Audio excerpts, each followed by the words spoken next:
Hello guys, welcome to nursing wifi educators में आप सभी का स्वागत है। और डेली जो 10 पीएम पे होने वाली क्लास है, 10 पीएम पे करने वाली क्लास है, उसको आज हम स्टार्ट करने जा रहे हैं विद पीडियाट्रिक एमसीक्यूज के बारे में। मोस्टली एग्जाम में क्रिटिकल क्वेश्चन से रिगार्डिंग बहुत सारे क्वेश्चन पूछे जाते हैं आपसे। उसी में से एक बहुत अच्छा टॉपिक होता है नियोनेटल सीपीआर या नियोनेटल रिससिटेशन। अब बात करते हैं यहाँ पर कि what is the need of requirement, की रिक्वायरमेंट क्या होती है यहाँ पर नियोनेटल सीपीआर की या रिससिटेशन की रिक्वायरमेंट कब होती है। तो देखो, सीपीआर का रिक्वायरमेंट की बात करें या रिससिटेशन की बात करें तो रिक्वायरमेंट कब होता है हमारे पास, इसकी बात कर लेते हैं यहाँ पर कि when will be required of neonatal CPR. देखो, जस्ट जनरली बर्थ के बाद, अगर बर्थ के बाद क्या हो रहा है, किसी भी बच्चा के अंदर हाइपोक्सिया हो रहा है, क्या हो रहा है, हाइपोक्सिया हो रहा है। तो हाइपोक्सिया के रेस्पॉन्स के अंदर या हाइपोक्सिया के अंदर जो मोस्ट सिग्निफिकेंट चेंजेस दिखाई देता है, सिग्निफिकेंट चेंजेस दिखाई देते हैं, वो दिखाई देता है decrease heart rate, decrease heart rate. और डिक्रीज हार्ट रेट को यहां पर बोलेंगे, अगर heart rate below less than 100 हो जाएगा तो लोग ब्रेडिकार्डिया, ठीक है। और लेस देन अगर 60 हो जाता है तो बोलते हैं सीवियर ब्रेडिकार्डिया। और सीवियर ब्रेडिकार्डिया ही क्या है यहाँ पर सीपीआर का इंडिकेशन है, कार्डियो पल्मोनरी रिससिटेशन का इंडिकेशन है। तो जनरली अब पूछा जाएगा यहाँ पर कि what is the initial causes, या क्या सबसे ज्यादा कोजेस होता है न्यूबॉर्न के अंदर सीपीआर करने का। तो देखो, अगर हाइपोक्सिया हो रहा है, कहाँ हो रहा है, ब्रेन टिश्यूज के अंदर, ब्रेन टिश्यूज के अंदर, ठीक है। तो इसी केस को क्या बोलते हैं, एक्सपेक्सिया, एक्सपेक्सिया, decrease oxygen supply in the newborn brain. और उसके रेस्पॉन्स में क्या होगा, डिक्रीज हार्ट रेट। और डिक्रीज हार्ट रेट के रेस्पॉन्स में अगर heart rate below 60 beat per minute से कम हो जाता है, या उसको बोलेंगे सीवियर ब्रेडिकार्डिया बोलेंगे, वो केस हमें देखने को मिलता है। तो इनिशिएट करेंगे हम, क्या स्टार्ट करेंगे वहां पर, नियोनेटल सीपीआर स्टार्ट करेंगे। तो इतना क्लियर हो हमारे पास कि अगर हार्ट रेट या कार्डियोपल्मोनरी कोई ऐसा कोजेज है जहां पर हार्ट रेट क्या हो जाए, बिलो 60 बीट पर मिनट हो जाए, तो इमीडिएटली क्या करेंगे, चेस्ट कंप्रेशन और वेंटिलेशन वहां पर स्टार्ट करेंगे। अब देखिएगा, पहला क्वेश्चन हमारे पास है यहाँ पर सीक्वेंस के अंदर, पहला जो क्वेश्चन हमारे पास है, फर्स्ट क्वेश्चन की बात करें यहाँ पर, फर्स्ट क्वेश्चन क्या है, एक मिनट रुकिएगा, चलिए फर्स्ट क्वेश्चन की बात करते हैं।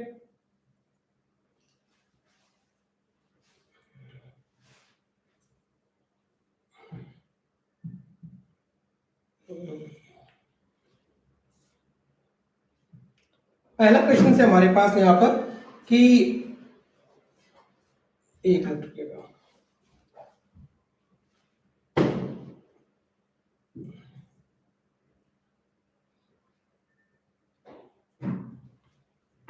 ठीक है, चलिए।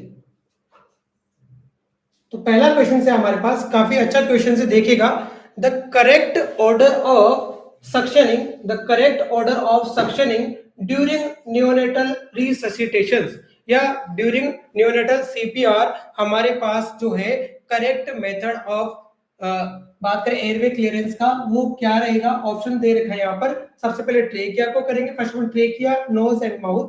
फर्स्ट वन क्या है हमारे पास, फर्स्ट वन की बात करें trachea, nose and mouth. Next one है नोज माउथ, नेक्स्ट वन है माउथ पहले करना है, देन नोज, देन ट्रेकिया, और लास्ट वन डी ऑप्शन है माउथ एंड नोज। तो सिंपल सी बात है, कोई भी अगर न्यूबॉर्न रिससिटेशन की हम गाइडलाइंस पढ़े तो उसके अंदर हमें यहाँ पर दे रखा है कि सबसे पहले क्या करते हैं, एम बिफोर एन, क्या करते हैं, एम बिफोर एन। सबसे पहले क्या करना है, माउथ का सक्शन करना है। क्यों करना है माउथ का सक्शन, इसलिए करना है क्योंकि यहाँ पर क्या होता है, eight the time of birth amniotic fluid, अगर सक्शन नहीं करेंगे तो क्या हो जाएगा, एमनियोटिक फ्लूइड कहां से लगेगा, ट्रेकिया के अंदर। और क्या होगा यहाँ पर, अगर बात करें एस्पिरेशन, एस्पिरेशन, सिंपल बात, एस्पिरेशन की वजह से क्या होगा, गैसेस एक्सचेंज होगा, बॉडी के अंदर क्या होगा, हाइपोक्सिया।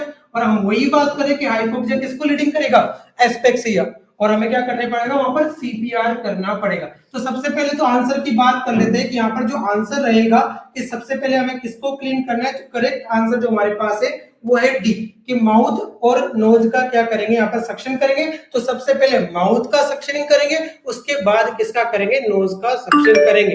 नेक्स्ट बात करें कि हाउ टू डू सक्शन, किस प्रकार से सक्शन करना है eight the time of neonatal resuscitation. हम कंप्लीट जो एनपीआर गाइडलाइंस है, नियोनेटल रिससिटेशन या सीपीआर का जो गाइडलाइंस है उसी की बात करेंगे यहाँ पर। तो देखो नियोनेटल रिससिटेशन की गाइडलाइंस के अकॉर्डिंग ये है कि सक्शन कैथेटर, जो हमारे पास सक्शन कैथेटर है वो कितनी साइज का होना चाहिए, वो लगभग 10 to 12 फ्रेंच का होना चाहिए। ठीक है, 10 to 12 फ्रेंच का होना चाहिए जब हम क्या करें, माउथ सक्शन करें उस टाइम पे।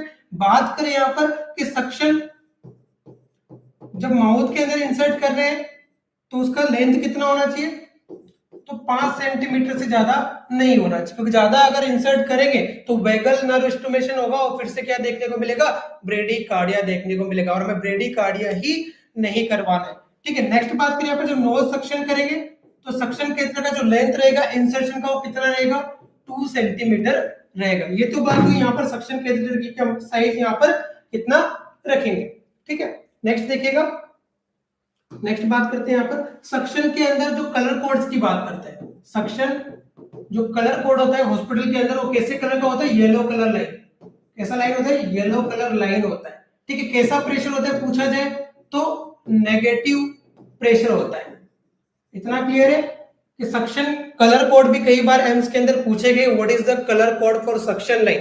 तो सक्शन का जो जार होता है, सक्शन की जो लाइन होती है उसका कलर कोड कैसा होता है, वो येलो कलर का दिखाई देगा आपको हॉस्पिटल में। नेक्स्ट, प्रेशर कैसा होगा उसके अंदर, नेगेटिव प्रेशर होगा। अब जब हम क्या करें, किसी बच्चे का मान लो टर्म बेबी का सक्शन करेंगे at the time of mouth and nose suction करेंगे तो सक्शन प्रेशर कितना होना चाहिए, 60 to 80 mm of Hg होना चाहिए इफेक्टिव सक्शनिंग के लिए। अगर प्रीटर्म बेबी की बात करें तो सक्शन प्रेशर कितना होना चाहिए हमारे पास, वहां पर 40 to 60 mm of Hg होना चाहिए। पूछा जाए कि मैक्सिमम प्रेशर कितने से ज्यादा एक्सीड नहीं कर सकते या नहीं बढ़ा सकते, तो not more than 100 mm of Hg से ज्यादा सक्शन प्रेशर नहीं करेंगे। अगर ऐसा करेंगे तो कॉम्प्लिकेशन में क्या होगा, ब्लीडिंग।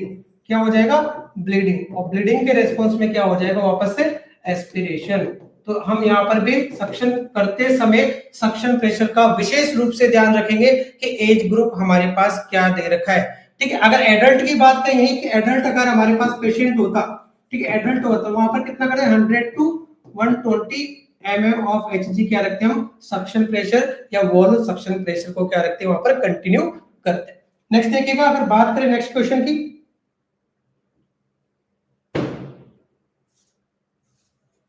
चलेगा। Next very very important question, ठीक है, ये भी एग्जाम में आया हुआ है पहले क्वेश्चन, वही क्वेश्चन डिस्कस करूंगा जो आपको एग्जाम में काफी ज्यादा हेल्प करेंगे। और यहां से आप इस क्लास से आज किसी भी नॉर्सेट या किसी भी एग्जाम में कम से कम 1 से 2 मार्क्स जरूर लेके आओगे, ये श्योर है। तो देखिएगा नेक्स्ट क्वेश्चन क्या है हमारे पास, इन नियोनेटल रिससिटेशन या बात करें विच is the best route of drug administration during the CPR. जब नियोनेटल सीपीआर कर रहे हैं उस समय पर सबसे बढ़िया जो मेथड होता है ड्रग एडमिनिस्ट्रेशन करने का वो कौन सा होता है। अब ड्रग की बात कर लेते हैं कि ड्रग कौन सा एडमिनिस्ट्रेशन करते हैं, तो नियोनेटल सीपीआर के अंदर जो ड्रग एडमिनिस्ट्रेट की जाती है उसका नाम है एड्रेनलिन। क्या नाम है, एडीआर या एड्रेनलिन।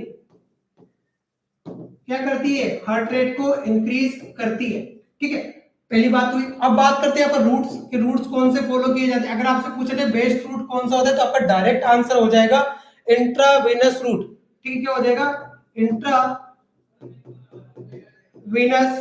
रूट। ठीक है, इंट्रावेनस के अंदर बात करें तो यहाँ पर इंट्रावेनस में भी जो प्रायोरिटी दी गई है किसको दी गई है, यहाँ पर अम्बलाइकल वेन। अब यहाँ पर अम्बलाइकल वेन में क्या करते हैं, जैसे बर्थ होगा और हमें लगता है कि रिससिटेशन का रिक्वायरमेंट है तो उस समय क्या डालते हैं, अम्बलाइकल कैथेटर डालते हैं। जो अम्बलाइकल कैथेटर होता है वो कितने साइज का होता है, 5 to 6 फ्रेंच का होता है। तो इस रूट से क्या देंगे हम यहाँ पर कॉमनली ड्रग देंगे।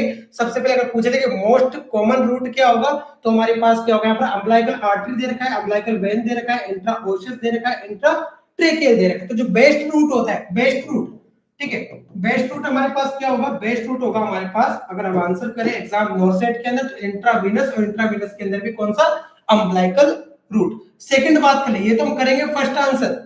अगर ये ऑप्शन में नहीं है साहब, मान लीजिए अम्बलाइकल वेन जो है वो ऑप्शन में नहीं है, अब आपसे पूछा गया अब आप कौन सा रूट यूज करोगे, तो सेकंड रूट होता है आपके पास इंट्राओशियस।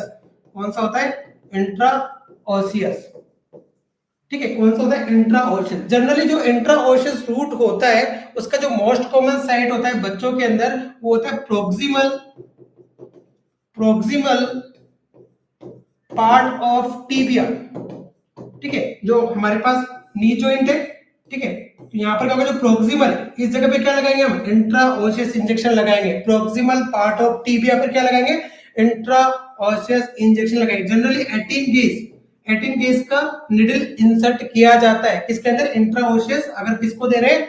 न्यूबॉर्न बेबी को वहां पर लगा रहे हैं। 18 गेज का निडल यहाँ पर इंसर्ट किया जाता है। फिर इसके थ्रू क्या देंगे? यहाँ पर हम ड्रग एडमिनिस्ट्रेशन करेंगे। ये भी क्या करेगा? एक तरह से आईवी असेस का क्या करेगा?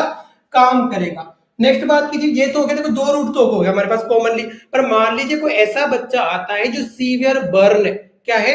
बहुत ज्यादा बर्न है और उसको क्रिटिकल कंडीशन में क्या है? वहां पर सीपीआर का रिक्वायरमेंट है, या बात करें कि आईवी फ्लूइड हमें देना है, तो उस केस में सॉरी सीपीआर का रिक्वायरमेंट है और उस केस में हमें क्या देना है? एडीआर ड्रग वहां पर देना है, एड्रेनालिन ड्रग वहां पर देना है। तो फिर कौन सा रूट यूज करेंगे? तो बात करते हैं, फिर हमारे पास जो रूट होता है थर्ड नंबर पे, जो हमारे पास रूट आता है इसी के अंदर, वो कॉमनली कौन सा रूट होगा? होगा इंट्राओशियस रूट। कौन सा रूट होगा भाई? इंट्राओशियस रूट। थर्ड नंबर पे जो रूट यूज करेंगे वो होगा sorry intratracheal route, not intraosseous, intra endo tracheal route. Simple सा बोल सकते हैं, क्या करेंगे? ईटी ट्यूब के थ्रू ड्रग देंगे। किसके थ्रू देंगे? एंडोट्रेकियल जो ट्यूब है के थ्रू क्या देंगे? यहाँ पर ड्रग एडमिनिस्टर करेंगे। क्लियर हुआ टॉपिक? यहाँ पर कोई डाउट है अभी भी? समझ में आ रहा है कि in neonatal CPR which is the best route of the drug administration during the CPR? तो राइट आंसर तो होगा फर्स्ट ऑप्शन, क्या होगा? Umbilical vein. सेकंड ऑप्शन, अगर umbilical vein is second option, और थर्ड ऑप्शन में होगा हमारे पास जो यहाँ पर नहीं है इंट्राट्रेकियल तो नहीं होगा, एंडोट्रेकियल होगा। क्या होगा? एंडोट्रेकियल ट्यूब से हम क्या देंगे? यहाँ पर डायरेक्ट डाइल्यूटेड एडीआर वहां पर देंगे। आई थिंक क्लियर होगा आप लोगों को। आगे चलिए थर्ड क्वेश्चन की ओर। थर्ड क्वेश्चन क्या है हमारे पास? चलिएगा नेक्स्ट थर्ड वन है कि in neonatal CPR chest compression and ventilation ratio कितना होता है? ऑप्शन है 2:1, 3:1, 5:1 और 30:2। तो जनरली ये क्वेश्चन भी एक प्राइमरी क्वेश्चन, या बात करें बेस्ट क्वेश्चन से किसके लिए? हमारे एग्जाम के लिए। कई बार एग्जाम में पूछा गया, most of the north set में 3 से 4 बार क्वेश्चन पूछा गया अभी तक, जब से नॉर्थ सेट हो रहा है, या हम बात करें इस एग्जाम के बारे में तो लगातार क्वेश्चन पूछा गया। तो what is the ratio of chest compression ventilation? आप लोग बता सकते हो कि क्या यहाँ पर रेशियो रहेगा? कोई भी, एनीवन जो भी लाइव क्लासेस हमारा यहाँ पर देख रहे हैं, वॉच कर रहे हैं, can you explain about what is the correct answer for neonatal CPR? क्या यहाँ पर करेक्ट रहेगा? ए, बी, सी और D? Which is the correct answer of neonatal CPR? Yes, anyone, कोई भी आंसर दे सकता है, बताना चाहेगा कोई? चलेगा, यहाँ पर सारे डाउट क्लियर होंगे आज नियोनेटल सीपीआर के। पूरा सीपीआर पढ़ के जाएंगे, ऐसा नहीं कि क्वेश्चन कर ली, सब कुछ डिटेल में स्टडी करेंगे सीपीआर के अंदर क्या क्या होता है। एनीवन, कोई भी? चलिए, तो चलिए इसको करेक्ट करते हैं आपके आंसर को कि करेक्ट आंसर क्या होगा। देखो करेक्ट आंसर होता है हमारा बी। क्या होता है? बी। बी क्यों होता है? तो देखो जब नियोनेटल सीपीआर करते हैं, नियोनेटल सीपीआर या रिससिटेशन, उसमें किसकी बात करें हम? Chest compression and ventilation ratio. ठीक है, तो देखो जनरली होता क्या है कि 1 मिनट, ये सारे जो रेशियो किसके अंदर निकाला जा रहा है? 1 मिनट के अंदर निकाला जाता है। किसके अंदर? 1 मिनट के अंदर। तो 1 मिनट में हमें क्या क्या करना है? तो कंप्रेशन तो हम कितने करते हैं? 120 कंप्रेशन, और क्या करेंगे यहाँ पर? सॉरी, जो कंप्रेशन करेंगे 1 मिनट के अंदर हम क्या करेंगे? वापस हट गया। चेस्ट कंप्रेशन और न्यूनेटल सीपीआर की अगर बात करें यहाँ पर, तो 1 मिनट के अंदर 90 कंप्रेशन करते हैं, साथ में क्या देते हैं हम? 30 वेंटिलेशन ब्रीथ देते हैं। Chest compression and ventilation ratio, chest compression and ventilation ratio की बात कर रहे हैं। तो मैं ये बोल रहा था यहाँ पर कि 1 मिनट के अंदर कितने इवेंट होते हैं? टोटल 120 इवेंट्स होते हैं। अब देखो 120 इवेंट्स का मतलब क्या? जो चेस्ट कंप्रेशन है ठीक है, वो कितने होंगे 90 होंगे, और जो रेस्क्यू ब्रीथ होगी वो कितनी होगी 30 होगी। तो टोटल इवेंट्स कितने होते हैं हमारे पास 120 इवेंट्स होते हैं, जिसमें कि 90 तो चेस्ट कंप्रेशन देते हैं और 30 रेस्क्यूअर ब्रीथ देते हैं। जब उनको काटेंगे हम तो हमारे पास जो रेशो बचेगा वो कितना बचेगा 3:1। तो क्या करना है यहाँ पर कि यहाँ पर हम क्या करेंगे, जब ब्रीथ देंगे तो ब्रीथ 1 2 3, ठीक है, ये काउंट करना है और नेक्स्ट ब्रीथ क्या करना है डिलीवर करना है। तो चेस्ट कंप्रेशन और वेंटिलेशन के रिगार्डिंग अगर आपसे क्वेश्चन पूछा जाए तो आपका जो राइट आंसर रहेगा वो क्या रहेगा 3:1। और आपसे पूछा जाए टोटल इवेंट कितने होते हैं न्यूनेटल सीपीआर के अंदर, टोटल घटनाएं कितनी होती है, क्या क्या काम हम करते हैं, तो 120 इवेंट या 120 इवेंट्स देखने को मिलते हैं।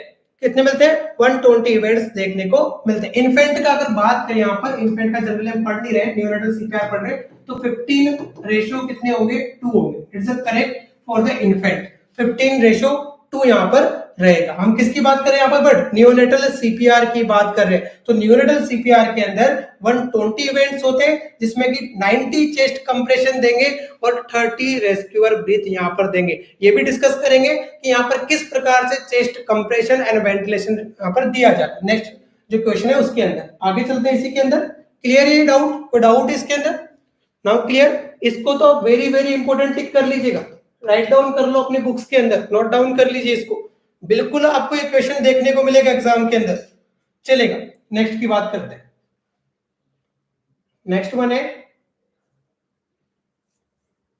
चलिए नेक्स्ट वन, ये भी काफी इंपॉर्टेंट क्वेश्चन, फिर से एक और आपके पास एग्जाम वाला क्वेश्चन मिल गया है, कहीं ना कहीं प्रीवियस एग्जाम में क्वेश्चन आया हुआ है। क्या पूछा गया है कि dose of adrenaline in term infant during the CPR. कोई टर्म बेबी है उसके अंदर जो एडीआर का डोज है वो कितना दिया जाता है, कि how much amount ADR should be given during the neonatal CPR. तो देखिएगा पहली बात तो डिस्कस करते हैं इसके अंदर कि ड्रग की बात करते हैं। ड्रग्स जो होती है वो कौन सी होती है एड्रेनलिन, ठीक है। जो मार्केट अवेलेबल एडीआर है वो 1 ml टू क्या होता है हमारे पास 1 mg होता है, जो इक्वल टू क्या होता है 1:1000। ये मार्केट अवेलेबल क्या है हमारे पास एडीआर होता है, ठीक है, मार्केट अवेलेबल एडीआर होता है। इसको हमें क्या करना है 9 ml के पीडियाट्रिक डोज बनाने में डायरेक्ट एडीआर नहीं दे सकते। कोई एडल्ट होता तो डायरेक्ट हम क्या करते थे उसको 1 mg दे देते सॉरी।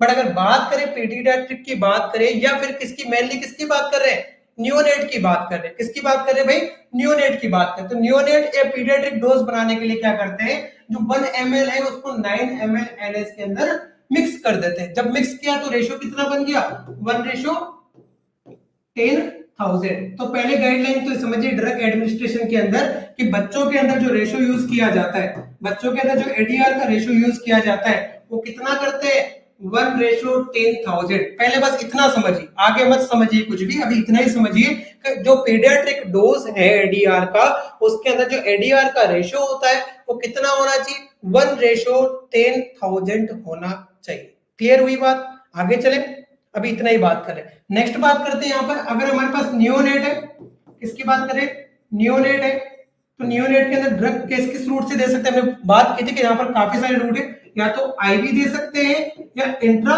ओशियस दे सकते हैं, और दूसरा रूट कौन सा था एंडोट्रेकियल रूट। तो यहाँ पर जो ड्रग्स दी जाती है बाय द इंट्रावीनस रूट, जो ड्रग का अमाउंट होता है वो 0.012 to 0.03 mg पर KG body weight. It is a correct answer for neonatal CPR. इसके अंदर जो अमाउंट रहेगा वो कितना रहेगा 0.012 to 0.03 mg पर केजी रहेगा। अगर ईटी ट्यूब की बात करें, ईटी ट्यूब में डायरेक्ट डालेंगे, क्या करेंगे डायरेक्ट डालेंगे और बाद में क्या करेंगे बैग मास्क वेंटिलेशन परफॉर्म करेंगे। तो ईटी ट्यूब की बात करें तो ईटी ट्यूब में कितना होता है 0.1 mg पर केजी बॉडी वेट, 0.1 mg पर केजी बॉडी वेट क्या देते हैं यहाँ पर। अब इसी डोज को अगर हम बात करें जो हमने 10 ml बनाया है, 10 ml सॉल्यूशन अगर ml में पूछ लिया जाए तो कितना देंगे 0.1 to 0.3 ml पर केजी बॉडी वेट दे देंगे, ठीक है। अगर हम बात करें यहाँ पर कि हमसे पूछ लिया जाए एंडोट्रेकियल ट्यूब में कितना डालेंगे तो कितना हो जाएगा ये 0.5 to 1 ml पर केजी बॉडी वेट यहाँ पर क्या करेंगे एंडोट्रेकियल रूट से देंगे। स्पेशल इंडिकेशन ये है कि एडीआर देने के बाद आपको क्या करना है, तो आपको कम से कम जो आईवी लाइन है उसको NH से प्लस करना है। क्या करना है? NH से प्लस करना है। और मिनिमम कितना होना चाहिए? कम से कम 2 ml NH होना चाहिए। मिनिमल कितना होना चाहिए? 2 ml NH से क्या करना है? फ्लश करना है। ईटी ट्यूब में क्या इंडिकेशन है कि एडीआर देने के बाद आपको बैग मास्क वेंटिलेशन करना है और सक्शनिंग कुछ समय के लिए नहीं करना है या रोक देना है। किस केस में? अगर एंडोट्रेकियल रूट से क्या दिया गया है हमारे पास यहाँ पर एडीआर दिया गया है। आई थिंक क्लियर है। कोई भी डाउट हो तो बताइए, फिर आगे चलते हैं इसके अंदर। एड्रेनालिन डोज एक बार रिपीट कर लेते, काफी बार एग्जाम में पूछा गया क्वेश्चन कि एडीआर की बात करें तो 1 ml इक्वल टू कितना आता है मार्केट में? 1000 आता है, जो क्या है एक एडल्ट डोज है। पीडियाट्रिक डोज बनाना पड़ता है, उसके लिए 9 ml में मिक्स करेंगे। अब हमारे पास रेशियो कितना हो गया 1 ml के अंदर? वहां 10,000 हो गया। 10,000 में अगर आईवी रूट जो हमने बोला था अम्बिलिकल रूट या इंट्राओशियस रूट से अगर यूज करेंगे तो 0.012 0.03 mg पर केजी बॉडी वेट यूज करेंगे। इन केस अगर हम ml में डोज की बात करें तो हमारे पास कितना होगा? 0.3 ml पर केजी बॉडी वेट रहेगा।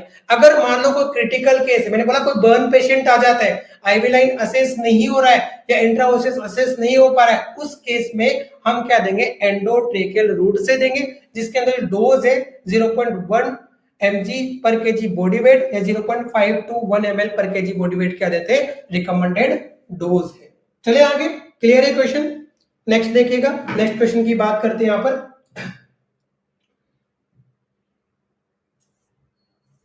चलिए नेक्स्ट वन है name the part of sternum. Question क्या लिखा हुआ है देखिएगा। Name the part of the sternum where pressure should be applied while performing compression on the neonate. Name the part of the sternum where pressure should be applied while performing compression on the neonate. वो कौन सा site है जहां पर during CPR जब करते हैं किसी भी न्यूबॉर्न बेबी का तो हम क्या करते हैं? वहां पर चेस्ट कंप्रेशन देते हैं। ऑप्शन है पहला ओवर द जिपोइड प्रोसेस पे करेंगे। नेक्स्ट वन है हमारे पास यहाँ पर अगर बात करें कि नेक्स्ट वन क्या है? पहला over the xiphoid process. Next है any of the above side are acceptable, ऊपर वाली साइड की बात कर रहे हैं, ठीक है। नेक्स्ट है lower third of the sternum या अपर थर्ड ऑफ द स्टर्नम। तो जनरली देखो चेस्ट कंप्रेशन की बात कर रहे हैं, चेस्ट कंप्रेशन फिर से डिस्कस करते हैं। चेस्ट कंप्रेशन, ठीक है। चेस्ट कंप्रेशन की बात करें तो कंप्रेशन और वेंटिलेशन रेशियो तो कितना था हमारे पास? 90:30। इसको हमने काटा था और कितना मिला? 3:1 हमें देखने को मिला। नेक्स्ट बात करें साइट कि कहां कंप्रेशन करेंगे। साइट की बात करें कि where we should be compression कहां करेंगे तो जनरली कहां करते हैं? 1/3 of lower sternum, 1/3 of lower sternum. एक और लाइन ऐड कर लेते हैं जो एग्जाम में देखने को मिलती है यहां पर, below the nipple line, below the nipple line. कई बार देता है कि कहां करते हैं? बिलो द निपल लाइन या above the nipple line, at the level of nipple line, ठीक है। तो कहां कर देते हैं हम यहाँ पर? बिलो द निपल लाइन पे यहाँ करते हैं चेस्ट कंप्रेशन करते हैं। राइट आंसर हो गया लोअर थर्ड ऑफ स्टर्नम। और भी कुछ जानते हैं इसके बारे में कि और क्या करते हैं। नेक्स्ट बात करते हैं डेप्थ ऑफ कंप्रेशन। तो 1/3 of anterior posterior diameter of chest. ये बोल सकते हो कि 1/3 of anterior posterior diameter, chest का जो डायामीटर है उसको 1/3 क्या करना है? यहाँ पर कंप्रेस करना है। नेक्स्ट बात करें इसको इंचेस के अंदर कितना बोलते हैं तो 1 to 1 बाई या 1.5 इंचेस क्या करेंगे? बोले 1 से लेकर 1.5 इंचेस क्या करेंगे? कंप्रेशन करेंगे। इक्वल टू लगभग हो गया 4 सेंटीमीटर। 4 सेंटीमीटर के इक्वल क्या करते हैं? चेस्ट कंप्रेशन परफॉर्म करते हैं। तो कुछ बेसिक कंप्रेशन था यहाँ पर कि कंप्रेशन कैसे करना है। और भी देखो बात करें जब कंप्रेशन करेंगे तो कंप्रेशन में कौन सी टेक्निक्स यूज करेंगे? अलग अलग टेक्निक्स होती है, 2 थंब एंड 2 फिंगर्स, या फिर हम बात करें चेस्ट कंप्रेशन या हील कंप्रेशन। नेक्स्ट क्वेश्चन के अंदर हमारे पास अवेलेबल है। तो कंप्रेशन अगर मैं एडुकेटली बात करूं कि किसी भी बच्चे का यहाँ पे अगर हमें न्यूनेटल बच्चे का सीपीआर करना है, सबसे पहले उसको एक फ्रेम सरफेस पे लेटाना है ताकि क्या हो? चेस्ट डेप्थ जो है नीचे की ओर ना जाए। फिर हम क्या करेंगे? जो कंप्रेशन रेट रहेगा 1 मिनट में कितने कंप्रेशन देने? चेस्ट कंप्रेशन 19 देने, नेक्स्ट बात करें साइड के, साइड क्या रहेगा, तो 1/3 ऑफ लोअर स्टर्नम रहेगा जो कि below the nipple line, exactly कई बार देता है above the nipple line, below the nipple line, at the level of nipple line. तो राइट आंसर हो जाएगा या तो 1/3 ऑफ लोअर स्टर्नम या फिर बात कर देंगे बिलो द निपल लाइन को करेक्ट। नेक्स्ट बात करें डेप्थ कितना होता है न्यूरेटल सीपीआर के अंदर, तो 1/3 of anterior posterior diameter of chest, लगभग हम बात करें 4 सेंटीमीटर तक हमें क्या करना है वहां पर डेप्थ देना है चेस्ट कंप्रेशन। उसी से क्या होगा, इफेक्टिव सीपीआर होगा। Depth also matter the neonatal CPR, क्योंकि इफेक्टिव सीपीआर करना है तो प्रॉपर चेस्ट कंप्रेशन आपको देना होगा। ठीक है, नेक्स्ट बात करते हैं नेक्स्ट क्वेश्चन के अंदर, चलिएगा नेक्स्ट बने हमारे पास यहाँ पर नेक्स्ट काफी अच्छा क्वेश्चन। नेक्स्ट है यहाँ पर, what is the frequency of administer adrenaline during the CPR when heart rate below 60 beat per minute. ठीक है, हम जो फ्रीक्वेंसी होती है कि एडीआर जो है एड्रेनालिन ड्रग है, वो कितने कितने समय के अंदर क्या करेंगे यहाँ पर रिपीटेड डोज देंगे या कितना डोज देंगे, कब तक सीपीआर करेंगे, उन सब चीजों के बारे में बात करेंगे यहाँ पर। तो पहला ऑप्शन देखिएगा, जो फर्स्ट ऑप्शन है 2 to 3 minutes, every interval 2 to 3 minutes के बाद रिपीट करेंगे, 3 to 5 मिनट्स के बाद रिपीट करेंगे। नेक्स्ट वन है ईच 1 मिनट, एक एक डोज दे देंगे, या एवरी 5 मिनट की बात करें 5 to 10 मिनट में देंगे। तो कोई करेक्ट आंसर दे सकता है इस क्वेश्चन का कि what is the correct answer for यहाँ पर कि what is the frequency of administration, या देने के लिए हम जो ड्रग दे रहे हैं एडीआर उसको देने के लिए फ्रीक्वेंसी क्या रहेगी, 2 to 3 मिनट रहेगी, 3 to 5 मिनट रहेगी, या ईच 1 मिनट रहेगी, या 5 to 10 मिनट रहेगी। Which is the correct answer? कोई भी, anyone?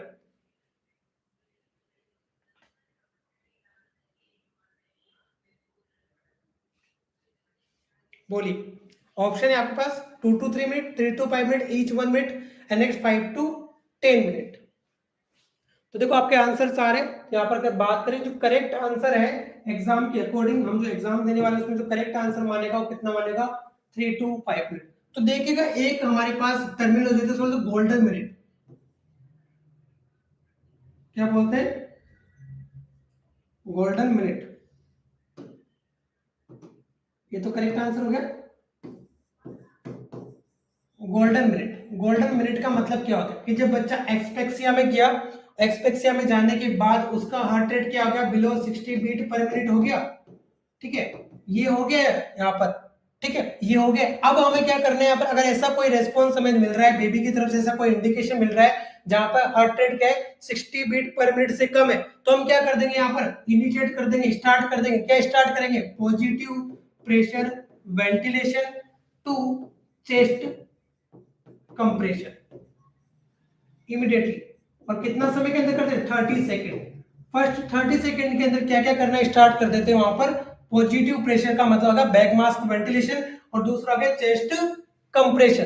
क्लियर, क्या करेंगे, पॉजिटिव प्रेशर वेंटिलेशन से लेकर चेस्ट कंप्रेशन तक करेंगे। कितना समय के अंदर, पहले 30 सेकेंड के अंदर।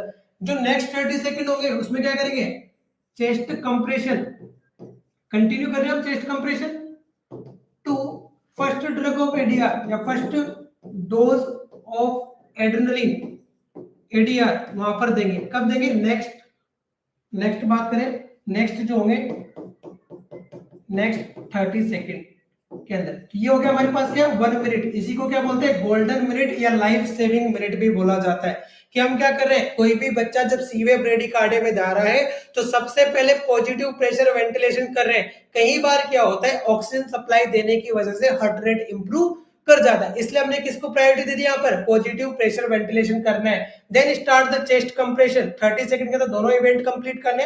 नेक्स्ट जो 30 सेकंड है उसमें चेस्ट कंप्रेशन कंटिन्यू रखना है, और फर्स्ट ड्रग ऑफ एडीआर क्या कर देना है, एडमिनिस्टर कर देना है या दे देना है। ये तो बात हुई यहाँ पर। अब देखो सीपीआर की बात करें कि एवरी फर्स्ट डोज दे दिया, अब एवरी 3 to 5 मिनट में क्या करना है, डोज रिपीट करना है। ठीक, कितनी डोज देते हैं, 3 डोज ऑफ एडीआर, 3 डोज देते हैं, ओनली 3 डोज। अगर रेस्पॉन्स करता है तो ठीक है, नहीं रेस्पॉन्स करता है तो इट्स ओके। ठीक है, 3 डोज ऑफ एडीआर देते हैं। और how long done CPR, neonatal CPR कब तक करते हैं, मैक्सिमम 20 मिनट तक करते हैं। कब तक करते हैं, 20 मिनट। 20 मिनट के बाद डिसकंटिन्यू कर देंगे। बच्चा रिवाइव हो जाए तो अच्छी बात है, बच्चा रिवाइव ना हो तो भी अच्छी बात है। न्यूरेटल सीपीआर के अंदर कोई साइकिल्स नहीं होते, कंटिन्यू चेस्ट कंप्रेशन करना होता है, कंटिन्यू वेंटिलेशन ब्रीथ देना होता है till 20 minutes after the birth, या बर्थ के जब से हमने सीपीआर स्टार्ट किया तब से लेकर 20 मिनट तक क्या करना है, कंटिन्यू करना है। यहाँ किसी प्रकार का साइकिल परफॉर्म नहीं होता है और किसी प्रकार का यहाँ पर हम बात करें रेस्क्यूअर एक्सचेंज नहीं होते हैं। कंटिन्यू यहाँ पर क्या करना है, चेस्ट कंप्रेशन और वेंटिलेशन ब्रीथ यहाँ पर देना है। चलिए ये भी क्लियर हुआ आपका डाउट कि यहाँ पर कोई भी साइकिल या कोई भी रेस्क्यूअर एक्सचेंज नहीं होते। चलिएगा नेक्स्ट क्वेश्चन की बात करते हैं, ये भी हुआ हमारे पास कंप्लीट। नेक्स्ट वन है, ये भी काफी अच्छा क्वेश्चन है। How much person require in neonatal CPR. How much person, कितने पर्सन रिक्वायरमेंट होते हैं न्यूनेटल सीपीआर के अंदर। पहला ऑप्शन है एटलीस्ट वन स्किल्ड पर्सन, ठीक है। नेक्स्ट वन है हमारे पास यहाँ पर 2 स्किल्ड पर्सन होना चाहिए, एटलीस्ट 3 पर्सन होना चाहिए, 5 person required for effective CPR. Chest compression cycle के अंदर यहाँ पर साइकिल नहीं होता है, आपको 1 मिनट के अंदर कंटिन्यूअस 90 कंप्रेशन देना है। देयर इज नो साइकिल, यहाँ पर कोई साइकिल नहीं होता है। मैं डिस्कस कर दूंगा आगे लास्ट में जब हम कंप्लीट करेंगे सीपीआर के बारे में डिस्कस, तो वहां पर भी डिस्कस करूंगा कि यहाँ पर कोई भी अगर बात करे कि कोई भी साइकिल नहीं होता है। नेक्स्ट क्वेश्चन देखिए जो लास्ट नोट सेट के अंदर भी आई थिंक पूछा गया था आप लोगों से कि how much person require in neonatal CPR, कितने पर्सन का रिक्वायरमेंट होगा न्यूनेटल सीपीआर के अंदर। एक सिंगल स्किल्ड पर्सन होगा, 2 स्किल्ड पर्सन होंगे, एटलीस्ट 3 पर्सन और 5 person requirement for the effective CPR. तो कितने पर्सन रिक्वायरमेंट होंगे आपके अकॉर्डिंग, बोलिएगा। How much person require, option A B C D, कौन सा ऑप्शन करेक्ट है। हाउ मच पर्सन रिक्वायर, अगर आपने अपनी लाइफ में न्यूनेटल सीपीआर अच्छे से पढ़ा है तो आपको डेफिनेटली पता होगा कि how much rescuer require in the neonatal CPR, ठीक है। बट पढ़ा होना चाहिए भाई, क्या होना चाहिए, पढ़ा होना चाहिए। कभी बच्चे की ट्रेनिंग हुई है, कहीं आप गए हो जहां पर जैसे कि कोई सेमिनार यूज होते हैं या न्यूबॉर्न स्किल केयर या एनपीआर कोर्सेज होते हैं, वहां अगर आपने देखा होगा तो आपको जरूर पता होगा, ठीक है, आपको जरूर पता होगा। तो देखो राइट आंसर जो था, कई बार लगता है हमें कि यार हमें रिक्वायरमेंट क्या है, तो कई ऐसे क्वेश्चन भी डाले जाते हैं जो कि सेमिनार या कहीं से ऐसी जगह से ले जाते हैं जो लाइव ट्रेनिंग्स होती है, जहां पर डमी ट्रेनिंग्स या सिमुलेशन टेक्निक्स वाली ट्रेनिंग दी जाती है, वहां से भी ली जाती है। तो देखो लास्ट जो क्वेश्चन इसने, लास्ट में ये क्वेश्चन जो है इसका जो राइट आंसर है वो है यहाँ पर at least one skilled person. Right answer रहेगा एटलीस्ट, कम से कम। जहां पर हम क्या करें, यहाँ पर कहीं भी जहां पर मान लो डिलीवरीज होती है, न्यूबॉर्न डिलीवरी या लेबर डिलीवरी हो, या हम बात करें कि नॉर्मल सिजेरियन सेक्शन हो, वहां कम से कम जो थोड़े देर के लिए बच्चे को रखा जाता है NBC care, newborn care unit में, है ना, उसको क्या बोलते हैं, न्यूबॉर्न केयर यूनिट बोलते हैं, न्यूबॉर्न कॉर्नर केयर यूनिट जो होती है एनबीसीसी, वहां पर रखा जाता है। तो वहां पर कम से कम सिंगल पर्सन क्या होना चाहिए, न्यूनेटल सीपीआर के अंदर स्किल्ड पर्सन होना चाहिए जिसने ट्रेनिंग ले रखी हो। अब आपको लग रहा होगा सिंगल पर्सन कैसे करेगा, तो देखो यहाँ पर जो कंप्रेशन और वेंटिलेशन की टेक्निक से उसमें पर्सन क्या होगा, जो बच्चा है उसके पीछे की साइड में खड़ा होगा ताकि उसका माउथ और चेस्ट राइज उसको दिखाई दे। कम से कम पोजीशन ऐसी होनी चाहिए पर्सन की जिसके अंदर पर्सन को क्या हो, बच्चे का चेस्ट राइज और माउथ दिखाई दे। तो एक हाथ से तो क्या करेगा वो वहां पर एम्बू करेगा और दूसरे 2 फिंगर से क्या करेगा, वहां पर उसका चेस्ट कंप्रेशन करेगा। There is no need of the more pressure का रिक्वायरमेंट है, इसलिए सिंगल पर्सन अगर इफेक्टिव स्किल्ड पर्सन है तो एक सिंगल पर्सन भी क्या कर सकता है, यहाँ पर न्यूनेटल सीपीआर कर सकता है, ठीक है। अगर एडल्ट की बात करते हैं, चाइल्ड की बात करते हैं, तो वहां पर कितने रिक्वायरमेंट होते हैं, फिर 2 पर्सन, 2 स्किल्ड पर्सन की क्या होती है, रिक्वायरमेंट होती है, जिसमें एक बैग मास्क वेंटिलेशन करता और दूसरा क्या देता, चेस्ट कंप्रेशन देता। और फिर क्या होती है, साइकिल के अकॉर्डिंग यहाँ पर क्या होते हैं, चेंज होते रहते। तो जहां पर पूछा जाए आपसे कि what how much person required skilled neonatal CPR, तो यहाँ पर कितने होंगे, सिंगल होगा। एडल्ट, इन्फेंट, चाइल्ड के अंदर कम से कम 2 पर्सन का रिक्वायरमेंट होता है फॉर इफेक्टिव सीपीआर। एक और लाइन सुन रहे हो यहाँ पर आप, क्या बोल रहा हूं मैं, इफेक्टिव सीपीआर। ऐसा कि रोड साइड पे तो आपको ही करना है सब कुछ, है ना, केवल चेस्ट कंप्रेशन दे रहे हैं, वही ना दे तो रहे ना, पर बात कर रहे हैं इफेक्टिव सीपीआर। इफेक्टिव सीपीआर के लिए 2 पर्सन रिक्वायरमेंट होंगे। अगर न्यूबॉर्न की बात करें तो वहां पर एक सिंगल पर्सन भी क्या है, इनफ है। चलिए नेक्स्ट क्वेश्चन की ओर, आई थिंक क्लियर होगा। चलिए अब तो गलत मत करके आना, है ना, नेक्स्ट नॉर सेट में आ जाए तो अब गलत नहीं करके आएंगे। चलिएगा और क्वेश्चन देखिए, काफी क्वेश्चन है हमारे पास न्यूनेटल सीपीआर में। बिल्कुल आपका सीपीआर का कोई भी क्वेश्चन बोल रहा हूं गलत नहीं होगा। देखिएगा नेक्स्ट, देखिएगा what is method of chest compression should be use for neonatal CPR? Neonatal CPR के अंदर किस प्रकार का मेथड यूज किया जाता है फॉर द चेस्ट कंप्रेशन? पहला ऑप्शन है टू फिंगर मेथड, ठीक है, नेक्स्ट है two thumb method, fist method मुट्ठी यूज करेंगे, और लास्ट वन है पाम हील मेथड। किस प्रकार का मेथड यहाँ पर यूज किया जाए? तो what is the correct answer according to you, कि कौन सा करेक्ट आंसर होने वाला है? यस बोलिएगा। ए बी सी डी जो ऑप्शन दे रखे हैं उनमें से कौन सा करेक्ट आंसर है नियोनेटल चेस्ट कंप्रेशन के लिए? इफेक्टिव सीपीआर, हमेशा किसकी बात करेंगे? इफेक्टिव सीपीआर की बात। तो देखो यहां पर अगर बात करें चेस्ट कंप्रेशन, चेस्ट कंप्रेशन के बारे में हम बहुत कुछ डिस्कस कर चुके हैं, ठीक है। मेथड इसलिए डिस्कस नहीं किया था क्योंकि यहां डिस्कस करने वाले। तो दो मेथड होते हैं, फर्स्ट मेथड होता है two finger method, to finger method first method होता है, सेकंड होता है टू थंब मेथड। अब यहां पर प्रॉब्लम ये आ रही है कि दोनों मेथड यूज किए जाते हैं, but which one is correct, कौन सा ज्यादा करेक्ट होता है? तो भाई यहां पर जो करेक्ट होता है, अगर करेक्ट की मैं बात करूं, एग्जाम में जो आंसर करना है, मोर इफेक्टिव जो मेथड होता है वो कौन सा होता है? Two thumb method, more effective, more effective. इसलिए इसी को ज्यादा यूज करते हैं। क्यों इफेक्टिव होता है? कि जब बच्चे का चेस्ट कंप्रेशन करेंगे स्टर्नम के ऊपर, तो जो फिंगर्स होती है, जो फिंगर्स होती है, फिंगर से क्या होता है? बैक सपोर्ट में आ जाता है, और फिर क्या करना है हमें? वहां पर चेस्ट कंप्रेशन करना है।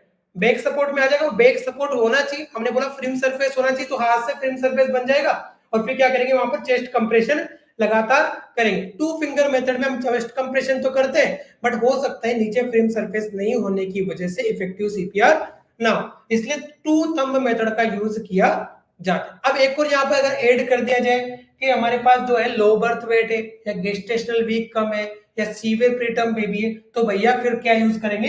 फिर यूज करेंगे यहाँ पर क्या? To finger method. अगर क्या है? सीवियर प्रीटर्म है, सीवियर प्रीटर्म ऐसा कुछ मेंशन कर देता है क्वेश्चन के अंदर, तो टू फिंगर मेथड यूज करेंगे। दूसरा, जो फिंगर्स रहेगी या थंब रहेंगे वो किस डिग्री पे रहने चाहिए? 90 डिग्री पे रहना चाहिए। किस पे रहना चाहिए? 90 डिग्री में, बिल्कुल एग्जैक्टली। ऐसा नहीं कि टेढ़ी उंगलियां करके तुम घी निकाल रहे हो, ऐसा नहीं होगा, ठीक है। सीधी उंगलियां होना चाहिए, और क्या करना है? चेस्ट कंप्रेशन करना है, इफेक्टिव चेस्ट कंप्रेशन करना है। तो 90 डिग्री क्या होना चाहिए? फिंगर्स का यहाँ पर एग्जैक्ट लोकेशन होना चाहिए, थंब का लोकेशन होना चाहिए eight the time of the chest compression. तो ये बात होगी। लोकेशन हम डिस्कस कर चुके हैं कि 1/3 ऑफ स्टर्नम होता है, डेप्थ डिस्कस कर चुके हैं, 4 सेंटीमीटर से ज्यादा होना चाहिए। नेक्स्ट डिस्कस कर चुके हैं कि हमारे पास जो चेस्ट कंप्रेशन है वो 90 कंप्रेशन पर मिनट होना चाहिए। चले आगे। तो एक और क्वेश्चन यहाँ पर क्लियर हुआ हमारे पास कि यहाँ पर अगर बात करें कि चेस्ट कंप्रेशन तो किस तरह से किया जाएगा? टू थंब मेथड के थ्रू किया जाएगा, चेस्ट कंप्रेशन किया जाएगा। नेक्स्ट देखिएगा, नेक्स्ट बात करते हैं। मैं तो बोलता हूँ नोट्स ही बना लो आप लोग, ठीक है, काफी इफेक्टिव रहेगा आप लोगों के लिए।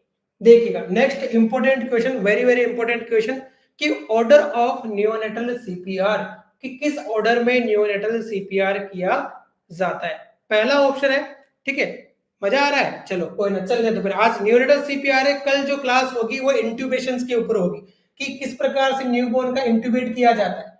पीडीए है ना, क्लियर कर देंगे, है ना, पीडीए है, क्लियर कर देंगे, ठीक है। तो देखिएगा नेक्स्ट क्लास की बात करें तो किस पे रखेंगे? इंट्यूबेशन सीक्वेंस पे रखेंगे, कि बच्चे का इंट्यूबेट कैसे किया जाता है, बैक मास्क वेंटिलेशन कैसे करते हैं, मास्क पोजीशन क्या होती है, इन चीजों पे डिस्कस करेंगे, क्लिनिकल सिनेरियो पे डिस्कस करेंगे। तो आज तो देखिए, आज जो हमारा क्वेश्चन चल रहा है कि ऑर्डर ऑफ नियोनेटल सीपीआर, किस ऑर्डर में हम क्या करते हैं? नियोनेटल सीपीआर करते हैं। पहला है एयरवे सर्कुलेशन ब्रीथिंग, ठीक है। नेक्स्ट है second option temperature airway breathing circulation, next है एयरवे ब्रीथिंग सर्कुलेशन टेम्परेचर, और सर्कुलेशन एयरवे ब्रीथिंग। तो यहाँ पर बात ये हो रही है कि जब सीपीआर करने जा रहे हैं तो किस चीज को प्रायोरिटी देंगे भाई? What is the priority in the CPR? Airway को देंगे, सर्कुलेशन को देंगे, ब्रीथिंग को देंगे, टेम्परेचर को देंगे? तो जनरली एक टर्मिनोलॉजी यूज करते हैं, neonatal CPR is completely different from the adult CPR या चाइल्ड सीपीआर, इसलिए अलग से गाइडलाइन से पूरी, है ना, डिफरेंट गाइडलाइंस। तो देखो यहाँ पर अगर बात करें ऑप्शन क्या करेक्ट होने वाला है, तो ऑप्शन तो बी करेक्ट होने वाला है। क्या? टेम्परेचर एयरवे ब्रीथिंग सर्कुलेशन, इसलिए टर्मिनोलॉजी यूज करते हैं उसको बोलते हैं टेप सी। क्या यूज करते हैं यहाँ पर अगर बात करें? टेप सी यूज करते हैं। टेप सी, और आजकल आ गया एम। ठीक है, अब क्या हो गया, अगर बात करें टेम्परेचर, फर्स्ट वन क्या करना है, अगर ऑर्डर की बात करें, टेम्परेचर मस्ट बी रेगुलेटेड करने का मतलब है कि इफेक्टिव सीपीआर तभी होगा जब किसी बच्चे का क्या करें हम यहाँ पर टेम्परेचर रेगुलेट करें। तो उसके लिए क्या कर देंगे, अगर ऐसी कोई कंडीशन लगती जहां पर हार्ट रेट 60 बिलो पर मिनट से कम चला गया है और बच्चा इमरजेंसी में आया है और मदर की गोद में है, बच्चा कहाँ है, मदर की गोद में ले रखा है, तो फटाफट क्या करना है नर्सिंग ऑफिसर को, उसको रेडिएंट वार्मर पे डालना है। कहाँ डालना है, रेडिएंट वार्मर। ये तो बात हुई किसके, बच्चे की। मान लो डिलीवरी हुई है डिलीवरी रूम में, तो डिलीवरी रूम भी क्या होना चाहिए, वार्म होना चाहिए। कितना टेम्परेचर होना चाहिए, लगभग 25 टू 28 डिग्री सेंटीग्रेड होना चाहिए, है ना। और नहीं है तो उसको कहाँ लाना है, फटाफट रेडिएंट वार्मर या क्रिप पर उसको लेके आना है। नेक्स्ट बात करें एयरवे। एयरवे में क्या करेंगे, अगर एयरवे में कुछ है तो हाइपोक्सिया को लीड कर रहा था तो हम क्या करेंगे यहाँ पर सक्शनिंग, क्या कर देंगे, सक्शनिंग। पहले क्या करेंगे, माउथ सक्शन करेंगे, देन नोज सक्शन करेंगे। एम बिफोर एंड बोला है हमने, तो पहले माउथ और फिर नोज करेंगे। नेक्स्ट बात करें लिखा है ब्रीथिंग। ब्रीथिंग का मतलब क्या हो जाएगा, यहाँ पर हमें क्या करना है, पॉजिटिव प्रेशर वेंटिलेशन, मतलब बैग मास्क वेंटिलेशन करना है, बैग मास्क वेंटिलेशन करना है स्टार्ट। और जो लिस्ट प्रायोरिटी दी गई है किसको दी गई है, यहाँ पर सर्कुलेशन को।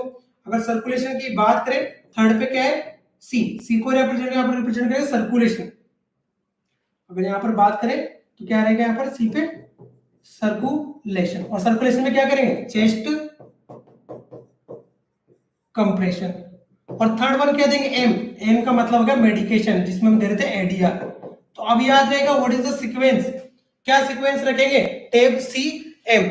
ठीक है, पहले टेप सी होता है, मेडिकेशन भी ऐड कर दिया गया है। तो जनरली ये यहाँ पर क्या होता है, रिक्वायरमेंट होता है। एडल्ट में क्या होता है, चेस्ट कंप्रेशन। प्रायोरिटी किसको देते हैं, चेस्ट कंप्रेशन को। यहाँ प्रायोरिटी किसको दी है, टेम्परेचर को। Temperature must be regulate, otherwise effective CPR नहीं होगा। कितना ही चेस्ट दबा लो, बच्चा वापस से रिवाइव नहीं करेगा। तो आपको याद रखना है टेम्परेचर मस्ट बी रेगुलेट। बच्चा कहाँ होना चाहिए, रेडिएंट वार्मर पे होना चाहिए। सक्शनिंग जो करना है माउथ एंड नोज करना है। ब्रीथिंग के लिए पॉजिटिव प्रेशर वेंटिलेशन, जिसमें बैग मास्क वेंटिलेशन करेंगे। नेक्स्ट चेस्ट कंप्रेशन, जिसमें कि हम चेस्ट दबाएंगे उसका। और नेक्स्ट बात करें मेडिकेशन, फिर क्या होगा, मेडिकेशन उसको देंगे। आगे चलते हैं भाई, ये भी हुआ हमारे पास कंप्लीट। नेक्स्ट क्वेश्चन देखिएगा, अगर बात करें यहाँ पर हटा दे चलेगा। ये हो गया हमारे पास क्वेश्चन सोल्व। नेक्स्ट वन है हमारे पास, a baby do not crying. एक बच्चा है, a baby do not crying at birth, what is initial action should be done. थोड़ा सा अच्छा क्वेश्चन है, टेक्निकल क्वेश्चन है कि baby not crying at the birth, crying नहीं कर रहा है तो initial action should be done, कौन सा इनिशियल एक्शन किया जाएगा या क्या वहां पर हम परफॉर्म करेंगे। पहला यहाँ पर कि सीपीआर कर देंगे, सीपीआर स्टार्ट कर देंगे। नेक्स्ट यहाँ पर keep in radiant warmer and does suction, क्या करना है, रेडिएंट वार्मर पे सक्शन करेंगे। Next start positive pressure ventilation, positive pressure ventilation start करेंगे। और नेक्स्ट टेक्टाइल स्टिमुलेशन देंगे, क्या देंगे, टेक्टाइल स्टिमुलेशन देंगे। बोलो क्या करेंगे भाई, क्या करोगे आप, नर्सिंग ऑफिसर बनने वाले हो या बन चुके हो, बात करते हैं। अगर बन चुके हो तब भी बताना है, और बनने वाले हो तो डेफिनेटली बन जाएंगे, है ना। क्या होगा, डेफिनेटली बन जाएंगे, इस बार तो बनेंगे ही सही, है ना। कुछ नया स्टार्ट किया है, कुछ नया आया है मार्केट में, तो बनेंगे सही। हाँ, नई चीज, एग्जाम सिनेरियो और एग्जाम बेस वाले क्वेश्चन की ही बात करेंगे कि एग्जाम आपका माइंड को असेस करना चाहता है कि आप जब क्रिटिकल सिचुएशंस में होंगे तो किस प्रकार से उस कंडीशन को हैंडल करेंगे, आपका जो वे ऑफ डीलिंग सिचुएशन रहेगा वो क्या रहेगा, उसी की बात करेंगे। तो देखिएगा, सीपीआर कर दे ना करें, नहीं करते हैं। Keep in the radiant warmer and do suction, ये करना चाहिए। या start the positive pressure bag mask ventilation करना चाहिए, या फिर टेक्टाइल स्टिमुलेशन देना चाहिए। तो आपका आंसर यहाँ पर थोड़ा सा गलत है। गलत क्यों है, सबसे पहले क्या करेंगे, अगर बात करें यहाँ पर सबसे पहले करेंगे भाई यहाँ पर keep the radiant warmer on and do suctioning. Keep the radiant warmer on and do suctioning is first initial response, या फर्स्ट थिंग करते हैं if the baby is not crying. ठीक है, क्या करेंगे, बच्चे को रेडिएंट वार्मर पे डालेंगे और सक्शनिंग करेंगे। हो सकता है एयरवे क्या हो, ब्लॉकेज हो, ठीक है, और एयरवे खुल जाएगा तो उसके अंदर ऑक्सीजन चला जाएगा और हार्ट रेट क्या हो जाएगा, इंक्रीज हो जाएगा। और मैं यहाँ पर डिस्कस करता हूँ कि टेक्टाइल स्टिमुलेशन कब करते हैं। तो देखिएगा, ये तो हो गई हमारे पास बात कि राइट आंसर क्या होगा, keep in radiant warmer and do suction. अब करते क्यों है यहाँ पर, वो करते हैं बात। देखिएगा,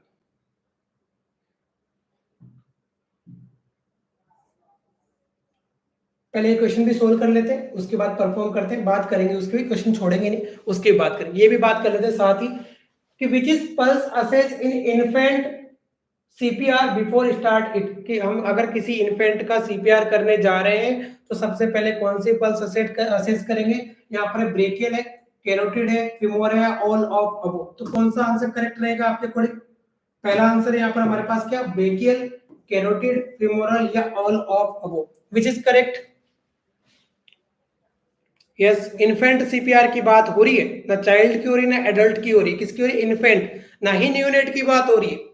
तो देखो अगर बात करें यहाँ पर तो राइट आंसर होगा ब्रेकियल, ठीक है। ये किसमें करते हैं, एडल्ट, और ये चाइल्ड के अंदर भी कर सकते हैं या फिर हम बात करें इन्फेंट के अंदर भी कर सकते हैं। राइट आंसर क्या होगा, ब्रेकियल, यहाँ पर राइट आंसर। अगर आपसे पूछता हो क्या न्यूनेट, न्यूनेट के लिए बेस्ट पल्स कौन सा होगा, तो हम डायरेक्ट आंसर कर देते हैं एपिकल, एपिकल से बेस्ट है ही, डायरेक्ट क्या करना है, अस्कल्टेशन करना है, तो हम क्या सुनेंगे, एपिकल पल्स सुनेंगे। न्यूनेट में क्या करेंगे, एपिकल पल्स। कैसे सुनेंगे, फुली 1 मिनट, फुली 1 मिनट के लिए असेस करेंगे, है ना, फुली 1 मिनट के। अगर हमें लगता है फर्स्ट 30 सेकंड के अंदर कम आ रहा है तो इफेक्टिवली सीपीआर स्टार्ट कर देंगे, ठीक है, इफेक्टिवली सीपीआर स्टार्ट कर देंगे। इन्फेंट में अगर हमारे पास चॉइस नहीं है, हमने इसलिए लिखा है इन्फेंट के अंदर, अगर ब्रेकियल नहीं है ऑप्शन में तो फिमोरल करेंगे, है ना। एग्जाम में अगर ब्रेकियल नहीं है तब फिमोरल करेंगे, otherwise right answer is brachial. Neonate के अंदर और इन्फेंट के अंदर जो राइट आंसर रहेगा ब्रेकियल रहेगा। अगर न्यूनेट के अंदर और मोर करेक्ट आंसर की बात करें तो एपिकल पल्स को वहां पर क्या करेंगे, सेलेक्ट करेंगे, ठीक है, एपिकल को क्या करेंगे, सिलेक्ट करेंगे। और भी डिस्कस करता हूं मैं इसके बारे में। अगर हम बात करें फुली 1 मिनट क्या करना है, असेस करना है, किसके अंदर, सीपीआर के अंदर। It's a correct answer according to exam, that is all are the correct answer. आपका कोई भी क्वेश्चन यहाँ पर गलत नहीं होगा, डेफिनेटली नहीं होगा। You are use to the NPR guidelines, neonatal resuscitation guidelines use कर सकते हो, ठीक है, फुली 1 मिनट। चलिए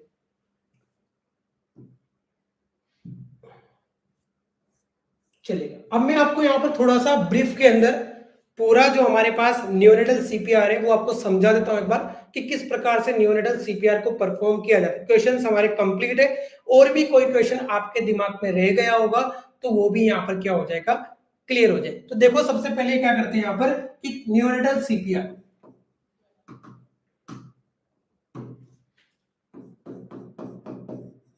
न्यूनेटल सीपीआर, सीपीआर की रिक्वायरमेंट की बात करें कि रिक्वायरमेंट कब होगी। पहली बात तो रिक्वायरमेंट हो गया ना, तो बर्थ एक्सपेक्टेंसी हो गया, या ऐसा कोई भी कोज जहां पर क्या हो, कार्डियो पल्मोनरी अरेस्ट, या क्या हो, cardio pulmonary arrest, cardio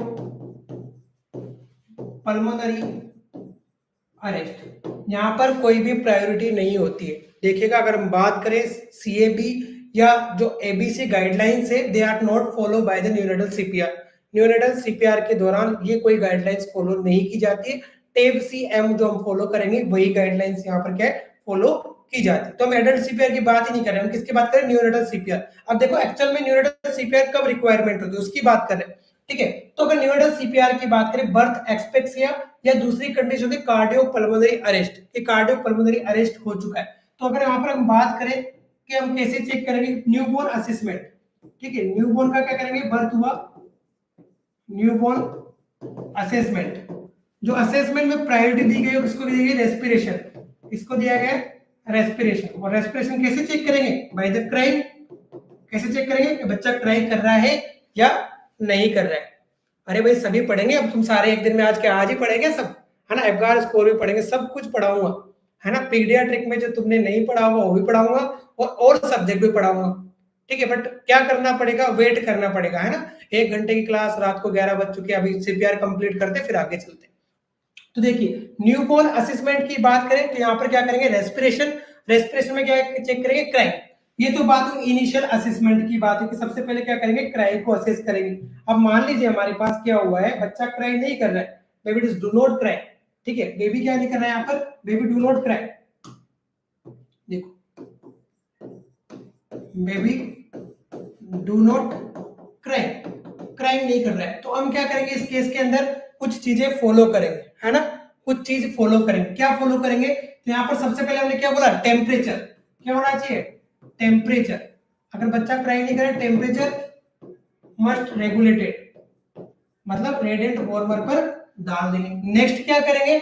next करेंगे भाई यहाँ पर पोजिशनिंग। ठीक है, नेक्स्ट क्या करेंगे? पोजीशन। उसमें कौन सा देंगे? स्नीपिंग पोजीशन। स्नीपिंग पोजीशन। स्नीपिंग पोजीशन क्यों दे रहे? ताकि इजीली क्या हो, ओकल कोर्स और एरिया क्या हो जाए, ओपन हो जाए। नेक्स्ट क्या करेंगे? नेक्स्ट करेंगे सक्शनिंग। सीक्वेंस से भी सेम। सक्शनिंग में क्या करेंगे? माउथ एंड नोज सक्शन करेंगे, ये सीक्वेंस है। और लास्ट में करेंगे जो आप बोल रहे टेक्टाइल स्टिमुलेशन। क्या करेंगे? टेक्टाइल स्टिमुलेशन, जिसमें क्या करेंगे? बैक एंड सोल को रब करेंगे। क्या करेंगे? बैक एंड सोल रब करेंगे। एक क्वेश्चन फंसा था हमारे पास आया था कि हमने क्या करना है सबसे पहले, तो टेम्परेचर एंड सक्शन पहले करना है, फिर क्या करना है? सोल को रब करना है। ठीक है, चलो। तो यहाँ पर देखो, अगर सीपीआर की हम बात करें कि अगर बच्चा कोई टाइम पर बर्थ के टाइम पे क्राई नहीं कर रहा है, तो क्राई नहीं करेगा, सबसे पहले हमें क्या करना है? उसको टेम्परेचर रेगुलेट करना है, रेडिएंट वार्मर पे डालना है, फिर उसको स्नीपिंग पोजीशन देना है ताकि उसका क्या हम इजीली सक्शन कर सके। उसके बाद सक्शनिंग करना है, पहले माउथ सक्शन करना है, फिर नोज सक्शन करना है, देन क्या करना है? बैक एंड सोल को रब करना है। ये सारी सीक्वेंस करने के बाद दो कंडीशन हो सकती है। पहली कंडीशन ये कि बेबी क्राई कर सकता है, बेबी इज क्राइंग, बेबी क्या कर रहा है? क्राइंग कर रहा है। दूसरा, baby do not cry, baby do not cry. ठीक है, तो पहली कंडीशन बेबी क्राई कर रहा है और क्या है? हार्ट रेट उसका क्या आ गया? मोर देन 100 आ गया, 100 बीट पर मिनट आ गया। तो उसको कहां रख देंगे? यहाँ पर CPAP पे रख देंगे। ठीक है, या H3FN से जो मशीन आती है उस पर डाल देंगे, नॉन इन्वेजिव वेंटिलेशन मशीन के ऊपर डाल देंगे। पर दूसरी केस क्या हो गया हमारे पास कि सारे एफर्ट्स करने के बाद भी बेबी क्या कर रहा है? Do not cry, do not cry, बच्चा क्राई नहीं कर रहा है। तो अब क्या कंडीशन होगी यहाँ पर कंडीशन होगी कि यहाँ पर बच्चे के अंदर क्या हो चुका है? अगर बात करें बच्चे के अंदर डू नॉट क्राई, थोड़ा शॉर्ट में पढ़ रहे डिटेल में। डू नॉट क्राई तो क्या होगा? हाइपोक्सिया। और हाइपोक्सिया का सिग्निफिकेंट रेस्पॉन्स क्या था? सिग्निफिकेंट रेस्पॉन्स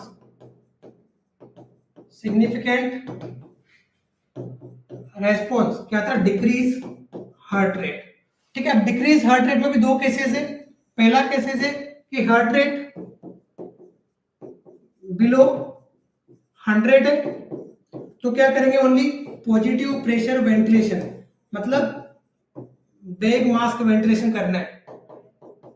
ठीक है, बैग मास्क वेंटिलेशन यहां पर करना है। अगर हार्ट रेट बिलो 100 है तो ओनली चेस्ट कंप्रेशन नहीं करना है, बैग मास्क वेंटिलेशन करना है, क्योंकि बैग मास्क वेंटिलेशन करने से हार्ट रेट क्या हो जाएगा? इंक्रीज हो सकता है। ठीक है, प्रायोरिटी हो सकता है। दूसरा क्या है? Heart rate below 60 beat per minute है, या हमें बोला था क्या इसको? सीवियर ब्रेडिकार्डिया है। ठीक है, सीवियर ब्रेडिकार्डिया, इसको भी लीडिंग कर लीजिए, हो सकता है ये भी बाद में क्या हो जाए? सीवियर ब्रेडिकार्डिया में चला जाए। तो इस केस में क्या करेंगे? हम यहाँ पर चेस्ट कंप्रेशन करेंगे या सीपीआर क्या करेंगे? परफॉर्म करेंगे। क्या करेंगे? सीपीआर परफॉर्म करेंगे विद क्या? Positive pressure ventilation, bag mask ventilation के साथ क्या करेंगे? सीपीआर को परफॉर्म करेंगे या सीपीआर यहाँ पर उस पर्सन को देंगे। तो ये हुआ कि सीपीआर कब परफॉर्म करना होता है और इसकी गाइडलाइंस क्या है। ठीक है, और भी इसके बारे में चेस्ट कंप्रेशन पढ़ चुके हम बाकी क्लास के अंदर। एक और जानकारी आप लोगों की अगर आप भूलना चाहें कि हमारा एक नया बैच स्टार्ट हुआ है, इट इज ऑनलाइन बैच। क्या है? कंप्लीट ऑनलाइन बैच है हमारे पास, जो है कंप्लीट ऑनलाइन बैच अवेलेबल है। बात करें यहाँ पर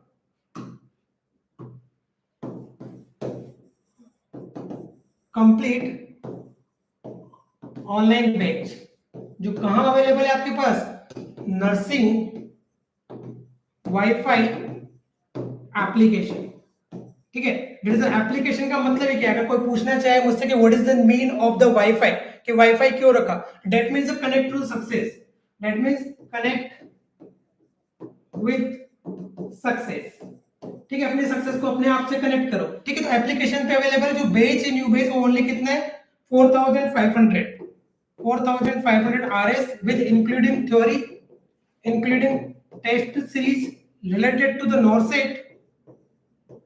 और बात करें यहाँ पर कि जितनी भी आपकी क्वेरीज रहेगी, जो भी आपकी क्वेरीज रहेगी उसको ऑनलाइन आपकी लाइव क्लासेस के अंदर यूट्यूब के अंदर जरूर सोल्व किया जाएगा। या आपका जो भी डाउट है उसको आप व्हाट्सएप भी कर सकते हो। तो अगर आपको ये परचेज करना है, किसी को एडवाइस करना है, तो 7062328219 पे आप मैसेज ड्रॉप कर सकते हो या कॉल कर सकते हो। आज के लिए इतना काफी। सीपीआर काफी ब्रीफ में पढ़ा है हम लोगों ने, काफी डिटेल्स में इसको पढ़ सकते हैं। और नेक्स्ट क्लास की बात करें कि जब भी नेक्स्ट क्लास होगी उसमें हम पढ़ेंगे न्यू बोर्न का इंट्यूबेशन कैसे किया जाता है, मतलब उसको एंडोट्रेकियल ट्यूब कैसे डाली जाती है और कौन कौन से क्वेश्चंस एग्जाम में एंडोट्रेकियल ट्यूब से रिलेटेड आपको देखने को मिलेंगे। तो आपसे मिलकर अच्छा लगा, आप लोग लाइव आए, thank you so much. Please share कीजिए क्लास को। Thank you so much. Join to the nursing wifi educators.